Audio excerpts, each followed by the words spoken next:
Donc, je m'appelle Joseph, je suis membre du Conseil fédéral des Amis de la Terre, qui est donc une organisation écologiste qui a été fondée en 1971 et qui fait partie, on va dire, des pionniers, des organisations pionnières de l'écologie politique dans le monde, qui a une histoire qui a commencé aux États-Unis, qui est arrivée très rapidement en France, une des premières organes écologistes. Aujourd'hui, les Amis de la Terre, c'est environ petite trentaine de groupes locaux à travers la France, entre 3 et 5 000 adhérents qui donnent de l'argent, et un conseil fédéral d'une quinzaine de bénévoles très actifs, ainsi qu'une équipe salariée, elle-même très active. Vous connaissez peut-être les Amis de la Terre au niveau national pour les campagnes que nous menons, par exemple sur le plan agricole, avec la lutte contre le système agricole basé sur les engrais, contre la surproduction textile en ce moment, contre l'impunité des multinationales et en particulier la multinationale Total Energy et ses projets mortifères, par exemple ICOP, et contre les financements privés aux énergies fossiles. Les Amis de la Terre, c'est un réseau international avec des organisations membres à travers le monde et en particulier, c'est suffisamment rare pour le noter, dans les pays du Sud avec des organisations qui souvent sont confrontées à des réalités beaucoup plus difficiles que la nôtre, à la violence, à la répression et à un niveau voilà, d'ignominie devant lequel Darmanin devrait rougir. C'est une blague. Par ailleurs, on a une fédération européenne, et je vous parle internationale. Voilà. Et en fait, c'est important qu'on soit une fédération internationale parce que très rapidement, dans l'ADN des Amis de la Terre, la question de la justice écologique est devenue très centrale. C'est-à-dire se battre localement contre des nuisances, c'est intéressant, c'est important. Les mettre en perspective avec une perspective, les mettre en perspective avec le reste du monde, c'est aussi très intéressant parce que c'est une manière de se rendre compte, notamment, voilà, on va dire des prélèvements écologiques du nord global sur les sud globaux, des dynamiques d'exploitation et leur croisement avec la critique écologiste. Et donc aujourd'hui, ce que ça veut dire, notamment en France, c'est que les Amis de la Terre France ont un souci. J'ai pas envie de comparer avec d'autres organisations écologistes qui ont pignon sur rue comme les nôtres, mais en tout cas, historiquement, on a quand même eu ce souci en premier de la question de la transition juste, du lien avec les travailleurs des secteurs polluants à démanteler, la capacité à tisser des liens avec d'autres mouvements sociaux, d'autres on va dire, dominations ou problématiques politiques. Et de tisser des liens donc, avec ces luttes dans l'optique voilà, de grossir les rangs et de faire en sorte que notre combat écologiste soit un combat global. Et c'est un peu une des genèses de la notion d'espace écologique dont on m'a demandé de vous parler. L'espace écologique, c'est, alors le mot je ne sais pas, et peut-être qu'un historien avisé en ferait une autre généalogie, mais l'espace écologique c'est un mot que les Amis de la Terre Europe, donc la Fédération européenne, ont élaboré à la fin des années 90 dans un rapport qu'ils ont commandé auprès d'un institut de recherche allemand en leur demandant de réfléchir en gros aux limites planétaires avec donc une analyse des flux de ressources, de matières, etc. et de dire de déterminer vaguement dans quelle mesure on allait tous mourir à quelle échéance et voilà la question des limites planétaires. Et en fait le rapport a posé cette idée qu'il y avait un espace environnemental, il y avait une zone dans laquelle il était possible de se maintenir, de vivre, on va dire, ensemble. Mais comme on est une fédération internationale, la question, elle s'est tout de suite posée en termes de qui prélève quel flux sur des stocks ou sur des flux renouvelables. Donc voilà, aujourd'hui on a un problème de rareté du pétrole, mais qui historiquement, quelles sociétés ou quels individus dans le monde ont prélevé sur un stock fini. Et donc, qu'est-ce que ça pourrait vouloir dire rester dans l'espace écologique, dans une perspective de justice internationale en termes de répartition de ce qui nous reste.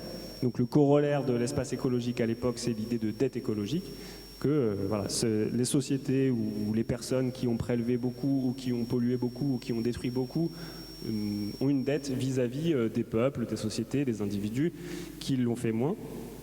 Mais par ailleurs, donc, l'espace écologique, à la fois, c'est la question des flux de matière, les flux de polluants, les flux on va dire, des conditions matérielles de reproduction de l'humanité, mais aussi la question de la justice autour de ces usages-là et de comment garantir un monde commun à travers ce prisme. Donc, dans l'espace écologique, il y a deux dimensions. Il y a la question du plafond et la question du plancher. Donc, au-delà de quel flux avons-nous quitté la zone nous permettant de survivre, ou de vivre bien ensemble, qui, comment prélève trop, comment, dans une perspective de justice, redescendre sous ce plafond, et un plancher, en deçà de quel seuil il y a une injustice écologique, ou en deçà de quel seuil il n'est pas possible de vivre ensemble sereinement. Sereinement, je ne sais pas, mais en tout cas vivre ensemble, dans une perspective juste. Alors ça rejoint pour celles et ceux qui connaissent le concept, l'idée de donut, mais dans une perspective un peu différente, où le donut, donc il y a un autre concept qui est assez proche, mais qui a été développé par Kate Raworth un peu plus tard. Le plafond, il est uniquement écologique, et le plancher, il est uniquement en termes de droits sociaux rattachés aux individus, donc un droit à l'éducation, un droit à bien manger, un droit à ne pas discriminer, etc. Et donc on est vraiment sur deux dimensions complètement opposées, alors que l'espace écologique, c'est pas linéaire, on va dire, c'est une espèce de sphère vraiment à l'intérieur duquel on doit pouvoir vivre et se fixer des règles sur tous les aspects. C'est-à-dire que c'est pas forcément rattaché à une question de droit individuel, c'est vraiment une question un peu plus méta, un petit peu plus heuristique.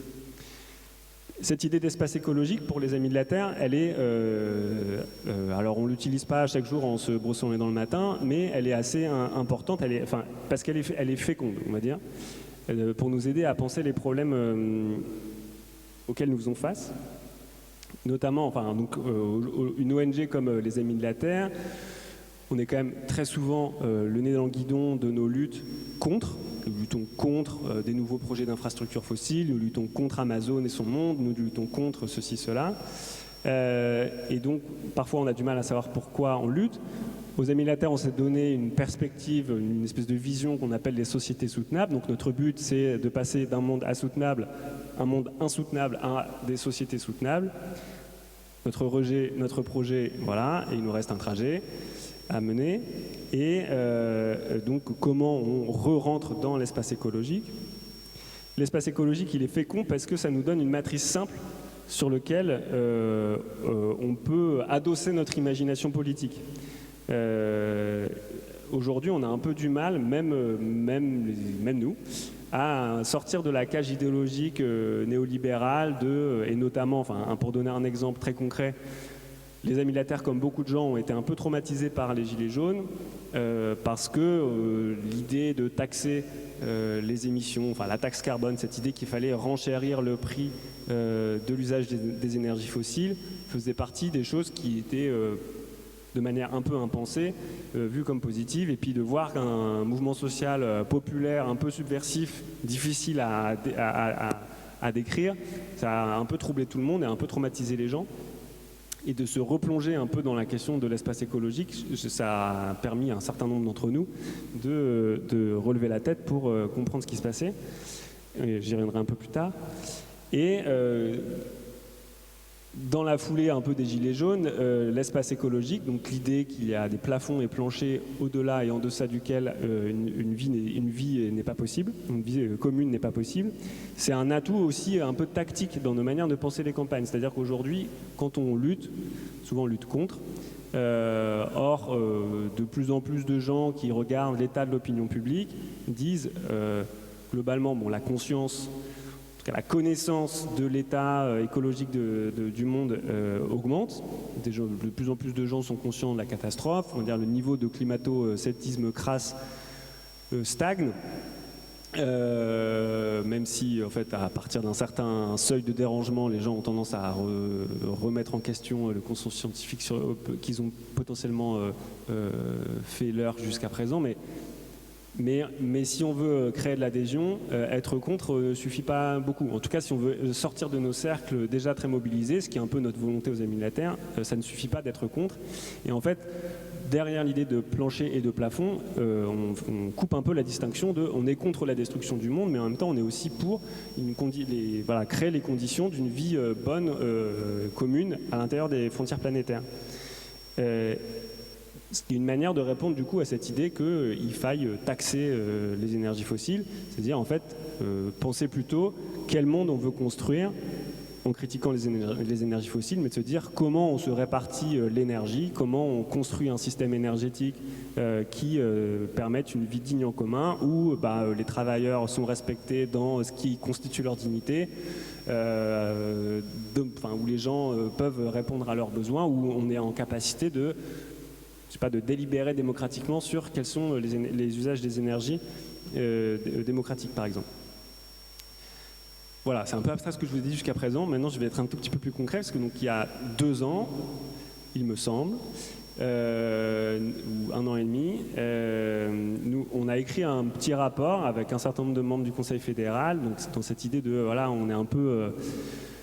C'était la gueule de bois post-Covid, après la guerre en Ukraine, après le fait que Pannier-Runacher a dit que la sobriété c'était super et que du coup c'était plus du tout subversif de parler de sobriété, de qu'est-ce qu'on peut vendre, qu'est-ce qu'on peut penser, comment on peut avoir un concept qui nous permet d'être pertinent dans nos réflexions. On a l'espace écologique sous le coude, on a cette idée de plafond plancher. Il faut quand même rendre à la Maison commune de la décroissance et à Michel Lepezan en particulier une forme d'autorité sur le fait de nous dire mais si c'est hyper bien, il faut que vous replonger sur cette idée-là. Et donc on a réfléchi un peu à cette question-là, mais avec une perspective assez pratique de se dire aujourd'hui quelles seraient les mesures politiques, mais je veux dire les politiques publiques. Quelles seraient les politiques publiques qui aideraient à rendre tangible cette idée que nous devons construire un monde commun entre plafond et plancher?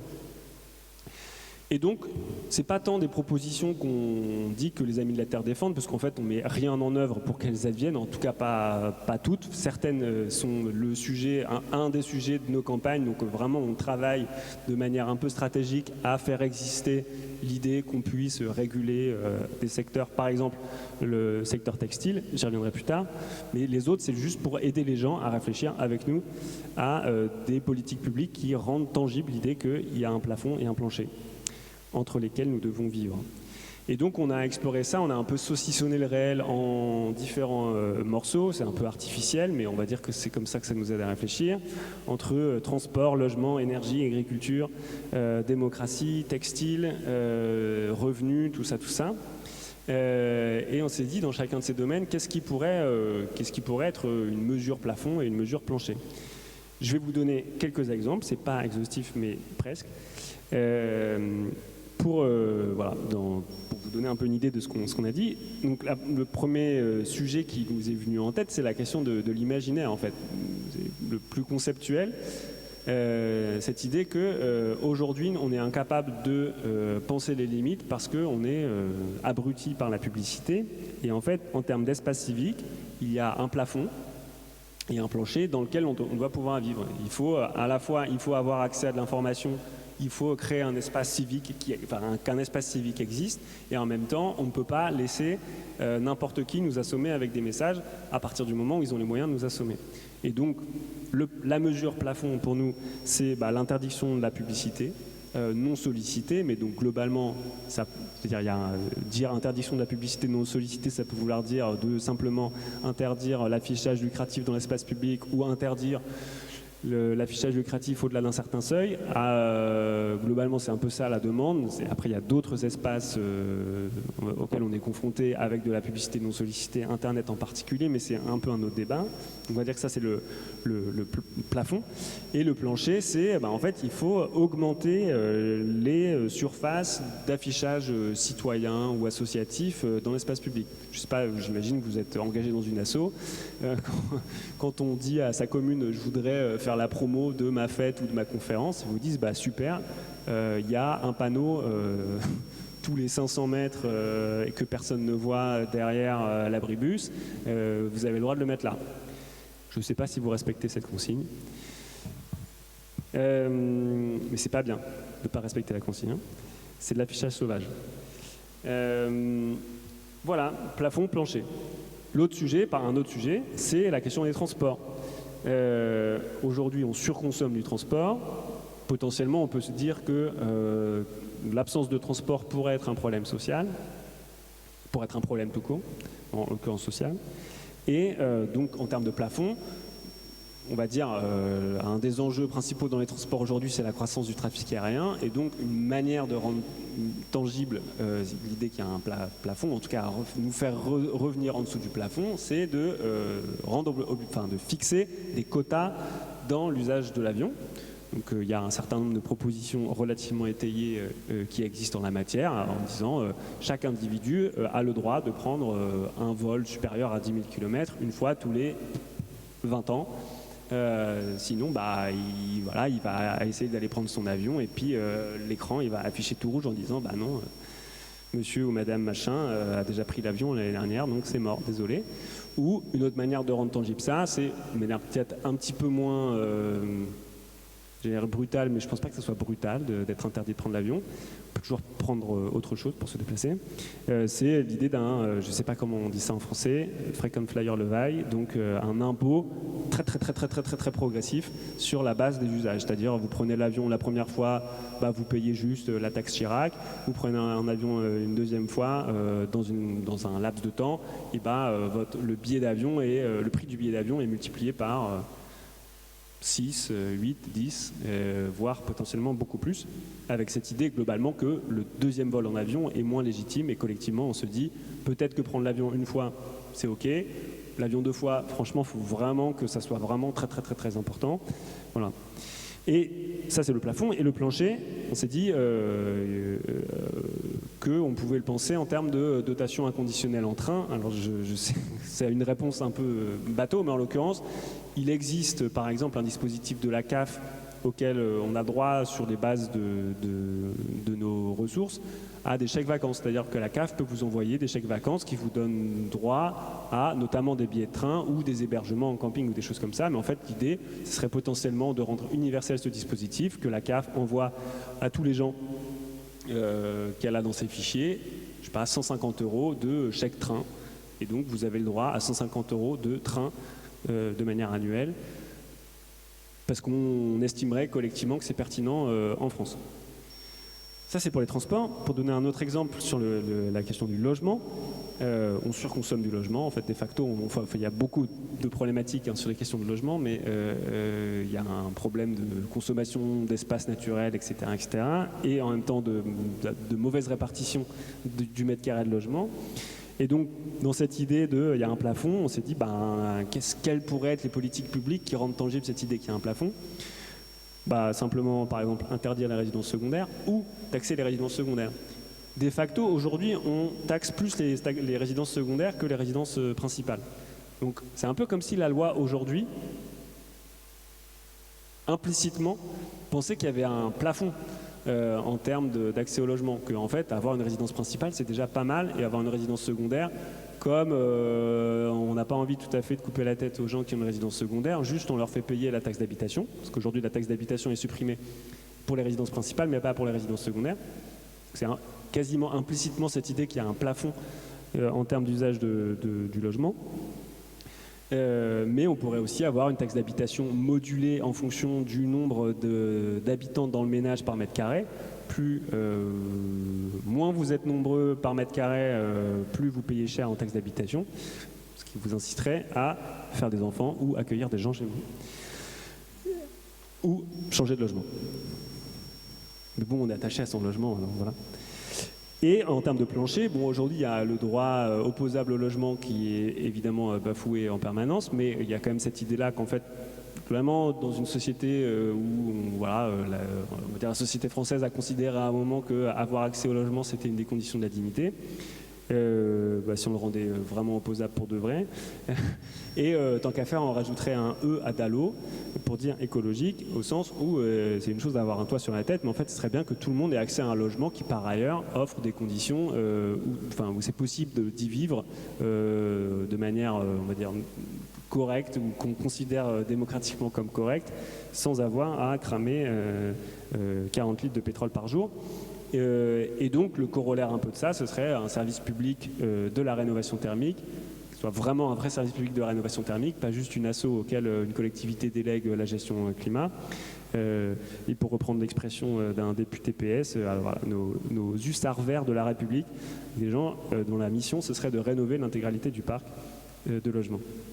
Sur le volet énergétique, en l'occurrence, pour rendre tangible l'idée qu'il y a un plafond et un plancher, il y a une mesure plachée qui est la tarification progressive, globalement, avec un panel de possibles entre une dotation gratuite, par exemple les premiers mètres cubes sont gratuits comme dans un certain nombre de communes, et passer un certain seuil, soit le prix augmente, soit avoir carrément le débit est restreint ou coupé, et avec plein de manières de moduler autour de ça, mais qui rendent explicite l'idée que consommer un peu, c'est ok, c'est normal, on considère que tout le monde aurait le droit de consommer un peu d'électricité, un peu d'eau, un peu de gaz, même si on ne devrait pas en consommer, mais qu'en passé un certain seuil, en fait, vous êtes en train de péter le plafond. Sur le volet agricole, si on le rattache à l'individu, il y a un peu cette idée que en fait, quand on mange trop, on devient obèse, et quand on ne mange pas assez, on meurt. Mais en fait, collectivement, il faut aussi se poser la question des systèmes agricoles. Et il y a une des mesures qu'on met en avant, qui par ailleurs est une des mesures qui est poussée par la campagne agriculture des Amis de la Terre, qui est le plafonnement du contrôle des terres agricoles. Avec cette idée que aujourd'hui, plus les fermes grossissent, plus en général elles sont problématiques, soit sur le plan de l'exploitation des travailleurs, soit sur le plan de destruction des écosystèmes. Et ça pose des questions démocratiques aussi, qu'une personne soit en capacité de contrôler des milliers, voire des dizaines de milliers d'hectares. Et donc nous, ce qu'on demande, ce qu'on pousse, c'est que la loi plafonne la capacité pour un individu de contrôler, d'être la personne qui contrôle effectivement l'exploitation de terres agricoles. Donc on a fixé un seuil à, il me semble, 200 ou 350 hectares. En fait, peu importe en réalité le seuil, juste cette idée qu'on pourrait se dire collectivement qu'une personne qui travaille la terre ne puisse pas décider de ce qu'il advient de plus qu'une certaine surface de terre. Et globalement, une autre manière de rendre visible l'idée qu'il y a des plafonds dans le système agricole, c'est c'est la question de l'élevage industriel, qui aujourd'hui en fait est plus ou moins dans la norme, c'est-à-dire que il y a des plafonds d'UGB par hectare, donc d'unités grand bovin, donc d'équivalent de tête de bétail, au-delà d'une certaine concentration de bétail sur un hectare d'exploitation. Par exemple, la PAC est décroissante. Les montants que vous touchez de la PAC sont décroissants. Bon, c'est pas hyper désincitatif, il y a quand même des fermes-usines qui se créent dans ce pays, donc c'est pas suffisant, mais l'idée derrière, par exemple, les moratoires contre les fermes-usines, c'est de dire, une ferme-usine c'est quoi? C'est une concentration de bétail rapportée à une surface agricole trop petite. Donc c'est du 100% engraissage à partir d'importation et pas du tout d'espace pour absorber les lisiers ou les différents rejets d'exploitation. Donc ça c'est le plafond. Et sur l'idée de plancher, c'est difficile de le penser au-delà de la question de l'individu, donc on l'a plutôt pensé en termes de fin. Et là il y a plein de variantes entre un système de sécurité sociale et alimentaire très ambitieux et simplement une allocation alimentaire plus ou moins écolo, comme il en existe des milliards d'initiatives. Et pour prendre un dernier exemple, donc il y a la question du textile, où encore une fois là c'est intéressant parce qu'on s'est rendu compte que dans la campagne de lutte contre la surproduction textile, on défend un plafonnement des mises en vente annuelles. L'idée que dans la loi, chaque année, un ministère quelconque dise on ne peut pas mettre autant d'unités de tel type de biens sur le marché.